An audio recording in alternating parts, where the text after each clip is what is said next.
Sur cette chaîne, on a travaillé pas mal de métaux, mais il y en a un auquel on n'a jamais touché, c'est l'or. J'ai acheté 3 pièces d'or et aujourd'hui, on va les faire fondre pour fabriquer un lingot et ensuite on va les faire refondre pour faire une bague en or. Ces 3 pièces d'or m'ont coûté à peu près 800 €. C'est juste énorme, mais c'est ce qu'il y avait de moins cher par rapport au poids de l'or. Vous allez me dire, mais à quoi ça sert de faire fondre des pièces d'or pour faire un lingot et ensuite de le refaire fondre pour faire une bague en or? Bah c'est tout simple, c'était juste pour faire une miniature un tout petit peu plus aiguicheuse avec un lingot d'or dessus. Voilà. Il y a à peu près un an, on avait fabriqué cette bague en argent. On va la remplacer avec une nouvelle en or avec le logo Ajax. La technique est un peu plus compliquée, mais le résultat va être juste énorme. Bon allez, j'ai hâte de commencer, donc on y va, on va faire le lingot d'or. Je l'ai modélisé très rapidement sur Fusion 360.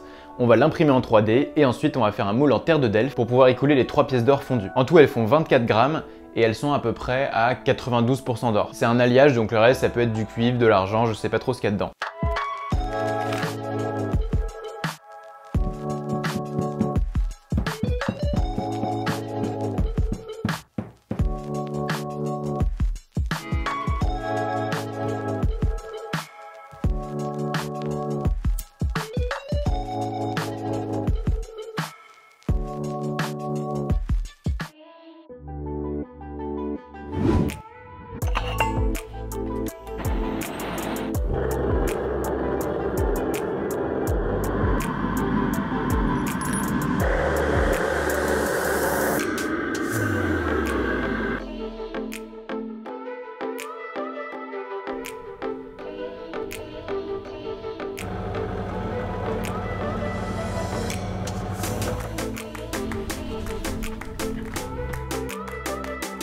Bon, maintenant on va passer à la partie la plus compliquée, on va fabriquer la bague. On commence par la modéliser sur Fusion 360 et ensuite on peut l'imprimer en 3D.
Donc voilà ce que ça donne, je l'ai bien poncé et j'ai mis un peu de mastic parce qu'il faut que la finition soit vraiment parfaite si on veut ne pas perdre trop d'or au niveau du ponçage. Avec ça, j'ai modélisé un cylindre et un tube coupé en deux qui se met autour du cylindre. Vous allez voir à quoi ça sert juste après. On va donc fabriquer le moule.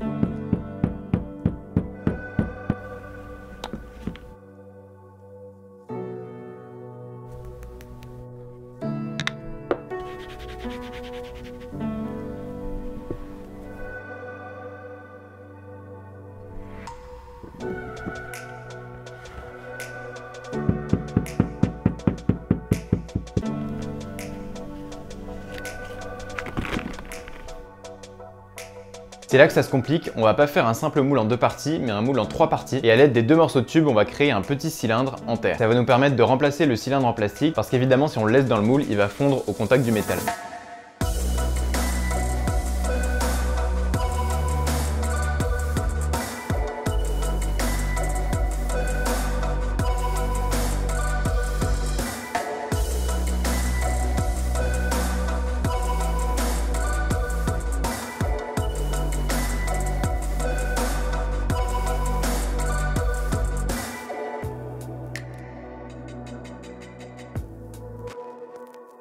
Le moule est terminé, on n'a plus qu'à couler.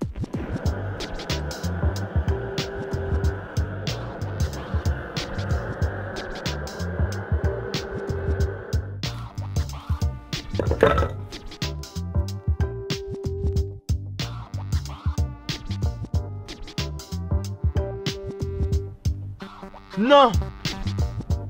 Et là, énorme fail. Cette bague a été vraiment hyper compliquée à faire et j'ai dû m'y reprendre 4 ou 5 fois. Et ça pour deux raisons. Déjà, la température de fusion est plus élevée pour l'or que pour l'argent. Il fallait que la forge dépasse 1000 degrés et donc ça prenait un peu de temps. Mais surtout, le principal problème, c'est qu'il n'y avait pas assez de métal. Généralement, on prend plus de métal que prévu pour que le métal puisse pousser dans la cheminée et bien remplir le moule. Mais là, j'avais vraiment pas envie d'acheter une 4e pièce d'or à 250 €. Du coup, j'ai fait plusieurs essais et ça a fini par marcher.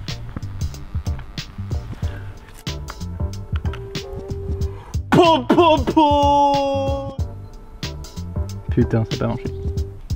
Fuck.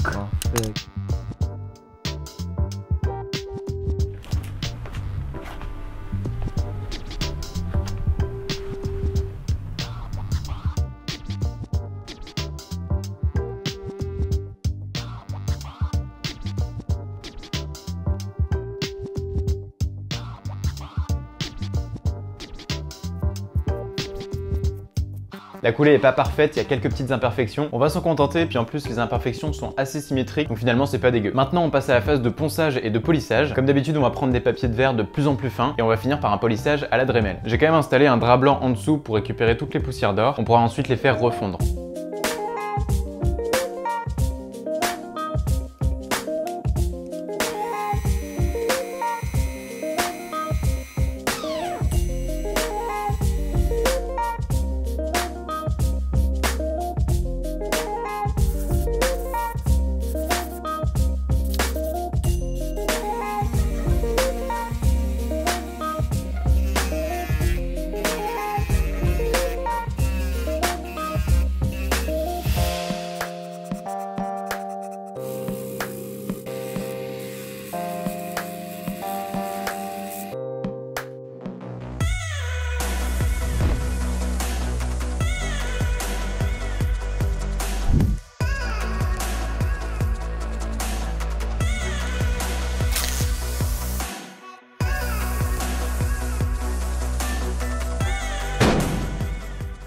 Après le polissage, il y avait un peu de noir dans la gravure, mais finalement je l'ai pas nettoyé, je l'ai laissé parce que je trouvais ça joli. Après toutes ces opérations, j'ai perdu moins d'1 gramme d'or, donc sur 24 c'est pas mal. Je suis super satisfait du résultat, dites-moi honnêtement ce que vous en pensez dans les commentaires. J'ai vraiment adoré lire les commentaires que vous m'avez laissés sur la précédente vidéo, donc là j'ai vraiment hâte de lire les prochains. Vous pouvez me suivre sur Instagram ou sur mon autre chaîne YouTube, en tous les cas moi je vous dis à très bientôt pour une prochaine vidéo. Allez, salut!